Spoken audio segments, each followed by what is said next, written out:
ದಿಲೀಪ್, ಇಲ್ಲಿ ಲಲಿತಾ ನಾಯಕ್ ಅವರು ಒಂದು ಪ್ರಶ್ನೆ ಎತ್ತಿದ್ರು, ವ್ಯಾಲಿಡ್ ಆದಂಥ ಪ್ರಶ್ನೆ. ಪ್ರೊಸೀಜರ್ಗೆ ನಮ್ಮದು ವಿರೋಧ ಇಲ್ಲ, ಬಟ್ ಆಗ್ತಾ ಇರುವಂಥ ರೀತಿಯ ಬಗ್ಗೆ ನಮ್ಮದು ವಿರೋಧ ಇದೆ. ಯಾಕೆಂತಂದರೆ ಒಂದು ಎಕ್ಸಾಂಪಲ್ ತೆಗೆದುಕೊಳ್ಳೋಣ. ನಂದೇ ಎಕ್ಸಾಂಪಲ್ ತೆಗೆದುಕೊಳ್ಳಿ. 2002ರಲ್ಲಿ ನಿಮ್ಮ ತಂದೆ ಯಾವ ಬೂತಲ್ಲಿ ಓಟ್ ಹಾಕಿದ್ರು? ನನ್ನ ತಂದೆ ಈಗಿಲ್ಲ, ಅವ್ರು ಯಾವ ಬೂತಲ್ಲಿ ಓಟ್ ಹಾಕಿದ್ರು ಅಂತ ನನಗೆ ಗೊತ್ತಿಲ್ಲ. ಬೂತ್ಗಳು ಚೇಂಜ್ ಆಗಿದೆ, ಕ್ಷೇತ್ರಗಳ ಮರುವಿಂಗಡಣೆ ಆಗಿದೆ, ಪುನರ್ವಿಂಗಡಣೆ ಆಗಿದೆ, ಏನೇನೋ ಆಗಿದೆ ಆ ನಂತರ 2002ರಿಂದ ಇಲ್ಲಿವರೆಗೆ.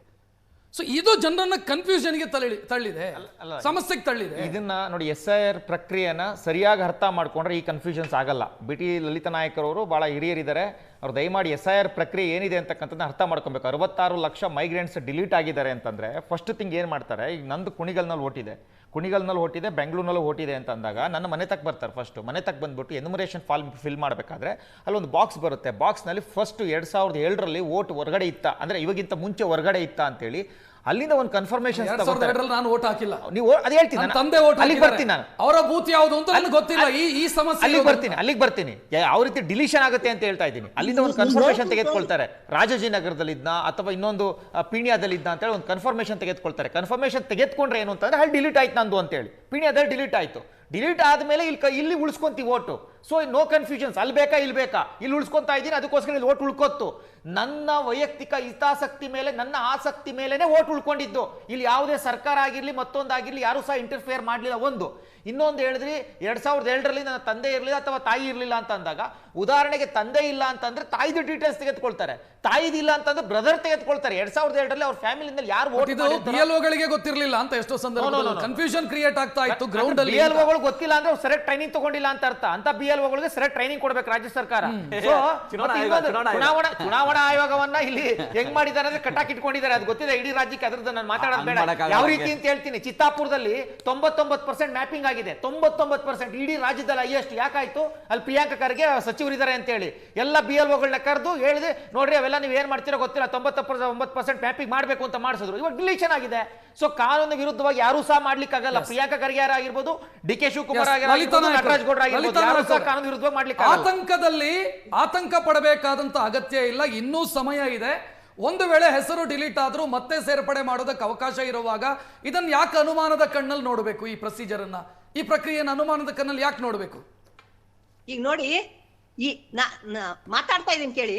ಈ absent, shifted, death, duplicate and others ಅಂತ ಕೊಟ್ಟಿದ್ದಾರೆ. ಯಾರು? ಚುನಾವಣಾಧಿಕಾರಿಗಳು ಲೆಕ್ಕ ಕೊಟ್ಟಿದ್ದಾರೆ. ಇಷ್ಟು ಜನಗಳನ್ನ ನಾವು ಕೈ ಬಿಟ್ಟಿದೀವಿ. ಆಬ್ಸೆಂಟ್ ಓಕೆ, ಶಿಫ್ಟೆಂಡ್ ಓಕೆ, ಡೆತ್ ಸರಿ, ಡೂಪ್ಲಿಕೇಟ್ ಅಂತೂ ಸರಿ. ಆದ್ರೆ ಅದರ್ಸ್, ಆ ಅದರ್ಸ್ ಎಷ್ಟು? ಅದರ್ಸ್ ಅಂದ್ರೆ ಯಾರು?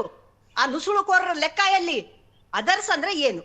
ಯಾಕೆ ಈ ರೀತಿ ಇದನ್ನ ಅದರ್ಸ್ ನಲ್ಲಿ ಎಷ್ಟು ಜನ ಬೇಕಾದ್ರೂ ನೀವು ಇದು ಮಾಡಬಹುದಲ್ಲ, ಮತಹೀನರಾಗಿ ಮಾಡಬಹುದಲ್ಲ ನೀವು. ಅದಕ್ಕೆ ನಮಗೆ ಉತ್ತರ ಬೇಕು. ಅಲ್ಲಿ ದೋಷ ಆಗಿರೋದು. ಬಟ್ ಅದರ್ಸ್ ಸಂಖ್ಯೆ ಬಹಳ ಕಡಿಮೆ ಇದೆ ಮೇಡಮ್. ಎಷ್ಟೇ ಆಗಿರ್ಲಿ ಅದು ಲಕ್ಷದ ಮೇಲೆ ಇದೆ ತಾನೆ. 4 ಲಕ್ಷ ಚಿಲ್ಲರೆ ಇದೆ. ಇನ್ನೂ ಅವಕಾಶಗಳಿದಾವೆ. ನಾನು ಅದರ್ಸ್ ಲಿಸ್ಟ್ ಅಲ್ಲಿ ಇದ್ದು ನನ್ನ ಹೆಸರು ಡಿಲೀಟ್ ಆಯ್ತು ಅಂತ ಅನ್ಕೊಳ್ಳೋಣ, ಫಾರ್ಮ್ 6 ಕೊಡ್ತೀನಿ ನಾನು. ನೋಡಿ, ವಿದ್ಯಾವಂತರ ಮಾತು ನೀವು ಹೇಳ್ತಾ ಇದ್ದೀರಾ. ನಾನ್ ಹೇಳ್ತಾ ಇದ್ದೀನಿ, ಅಲೆಮಾರಿಗಳು, ಈ ದಲಿತರು ಮತ್ತು ರೈತರು ಏನು ಗೊತ್ತಿಲ್ಲದೆ ಒಂದು ಕುಗ್ರಾಮದಲ್ಲಿ ಇದಾರೆ. ಅವರು ಏನೇನು ಗೊತ್ತಿಲ್ಲ ಅವರಿಗೆ. ಅವ್ರ ಹತ್ರ ನೀವು ಹೇಗೆ ಅವರನ್ನ ಮತದಾರನಾಗಿ ಹೇಗ್ ಮಾಡ್ತೀರಾ? ಈ ರೀತಿ ಮಾಡ್ಬಿಟ್ರೆ ಅವ್ರು ಮತ್ತೆ ಓಡಾಡಿ ಮಾಡಕ್ ಆಗಲ್ಲ. ಎಷ್ಟೋ ಜನ ಹಿಡ್ಕೊಂಡು ಓಡಾಡ್ತಾ ಇದ್ದಾರೆ, ಫಾರಂ ಹಿಡ್ಕೊಂಡು. ನನಗೆ ಫಿಲಪ್ ಮಾಡಿ ನೋಡಿ, ನನ್ನ ಹತ್ರ ಇದಿಲ್ಲ ಅದಿಲ್ಲ ಅಂತ ಹೇಳ್ತಾನೆ ಇದ್ದಾರೆ.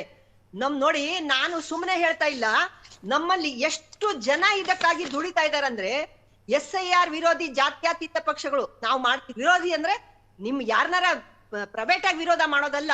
ಆ ನೀತಿಯನ್ನ ಜಾತ್ಯತೀತ ಪಕ್ಷಗಳು, ಜನಪರ ವಿರೋಧ ಮಾಡಬೇಕಾದಂತ ಅಗತ್ಯ ಇಲ್ಲ. ಪ್ರೊಸೀಜರ್ ನಲ್ಲಿ ಅವಕಾಶಗಳಿದಾವೆ. ಡಿಲೀಟ್ ಆದಂತ ಹೆಸರನ್ನ ಮರು ಸೇರ್ಪಡೆ ಮಾಡೋದಕ್ಕೆ ಅವಕಾಶ ಇದೆ. ಆತಂಕ ಪಡಬೇಡಿ ವಿನಾಕಾರಣ ಅಂತ ನಟರಾಜ್ ಗೌಡ್ರೆ.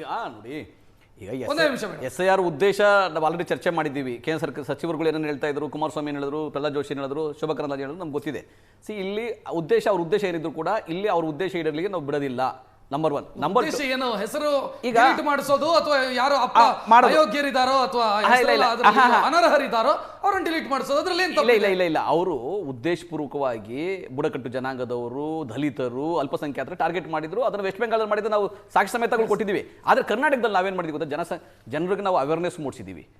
ಜನರು ಕೂಡ ಕ್ಯೂನಲ್ಲಿ ನಿಂತ್ಕೊಂಡು ತಾವು ಹೋಗಿ ಸಮಾನ ಮನಸ್ಕರಿಗೆ ಅವೇರ್ನೆಸ್ ಮೂಡಿಸಲಿಲ್ಲ ಅಂತ ಇಲ್ಲ ಅವರು ಕೂಡ ಅವ್ರು ಶ್ರಮ ಹಾಕಿದ್ದಾರೆ. ಈಗ ಬಿಟಿ ಲಲಿತಾ ನಾಯಕ್ ಅವರಾಗ್ಲಿ ಬಿಟಿ ಲಲಿತಾ ನಾಯಕ್ ಅವರಾಗ್ಲಿ ಮತ್ತೆ ಅವರ ತಂಡ ಆಗ್ಲಿ ಬಹಳ ಅತ್ಯಂತ ಹೆಚ್ಚಾಗಿ ಅವೇರ್ನೆಸ್ ಮೂಡಿಸ್ತಾ ಇದ್ದಾರೆ. ಅವರು ಬಹಳ ಸಕ್ರಿಯವಾಗಿ ಕೆಲಸ ಮಾಡ್ತಾ ನೀವು ಇದ್ದಾರೆ. ಅವರಿಗೆ ಅವೇರ್ನೆಸ್ ಮೂಡಿಸಬೇಕು ಅಂತ ಸಮಸ್ಯೆ ಇಲ್ಲ ಅವ್ರ ಅವೇರ್ನೆಸ್ ಇದೆ. ಆಮೇಲೆ ಅವರ ಕನ್ಸರ್ನ್ ಇದೆ.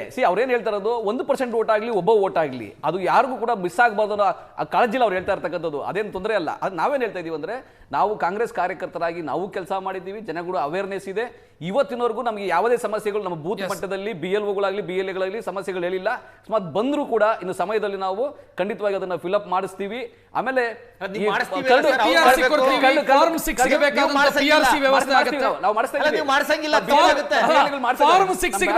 PRC ನಾವು ಕೊಡ್ತೀವಿ, ತೊಂದರೆ ಇಲ್ಲ, ಸರ್ಕಾರದಿಂದ ಅಷ್ಟೇ. ಮುಕ್ತಾಯಗೊಳಿಸುವಂತ ಸಮಯ ಒಂದಂತೂ ಸ್ಪಷ್ಟ. ಈ ಹಂತಕ್ಕೆ ಡಿಸೈಡ್ ಮಾಡೋದಕ್ಕಾಗಲ್ಲ.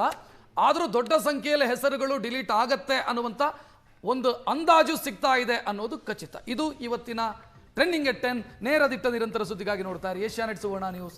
ನಮಸ್ಕಾರ.